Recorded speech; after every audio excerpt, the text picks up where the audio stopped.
Welcome to the hub. The world has changed, hasn't it? We're all adjusting to the realities of the new world on a global scale. Handshakes have now become mouse clicks and waves. Eye contact might be through a webcam such as this. Human connection may be different, but not gone. And new challenges present new opportunities. That said, the principles of negotiation have not changed. We are all negotiators each and every day of our lives. Sometimes we can get rattled. We must remain cool under pressure. For some, negotiating is a source of stress. As a stressbuster, I feel your pain. For others, it's a game to see who may win or hopefully to create a win-win. To negotiate successfully, we must begin with the end in mind. Advanced planning is a must. The process is simple, but each step is critical to the outcome. Know the why, be prepared, follow the tips, understand the rationale, know your common ground, open with your case. This demonstrates confidence. Listen actively, support your case with facts, explore agreement and disagreement, and understand what's possible and what's not. Indicate your readiness to work together, know your options. Advance to closure by confirming the details, and then, of course, make it happen. Let's chat. Knowing when and how to negotiate is one thing. Great leaders are great negotiators. They know when to proceed, and they know another important lesson, when to call it quits.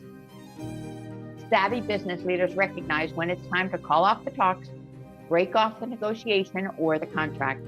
Union leaders are familiar with the process, aren't they? And so too are sports agents. As a leader in your field, are you familiar with negotiating, influencing strategies and style, and keeping cool under pressure? Leaders who respond well under pressure are those who discern patterns and trends among the many moving parts. And there are many moving parts to the process. These great leaders can dissect the challenge quickly and get to its core, making stressful situations much less overwhelming. They keep cool. So let's talk about what business are we in? We're in the business of negotiation, which is nothing more than communication with different starting positions, a principle that remains the same. We still must begin with the end in mind. Our process may be different in a virtual world, but we are still sharing, selling products, ideas, or ourselves. That takes 3 steps: preparation, delivery, and education. Preparation because mindset impacts how we present ourselves. Delivery because it summons positive energy. And education because we want to use stories to connect and generate emotion. Use graphics to make content pop. Make your emotions work for you in negotiations, so bring it on. Handle those difficult people, manage conflict, and pick your battles. Step 1, be mindful. Mindset fuels your behaviors, energizes you, and helps to refine and retool relationships. This means noticing and accepting what's happening in your space and in the room or on screen. Identify your emotional trigger and focus on something else. If you can precisely identify what triggers your emotion, then you can choose to focus on other things or perhaps on other people. This gives you the power to change your emotion. In this case, you might focus on the CEO who's nodding in the room and smiling at you rather than someone who is being difficult.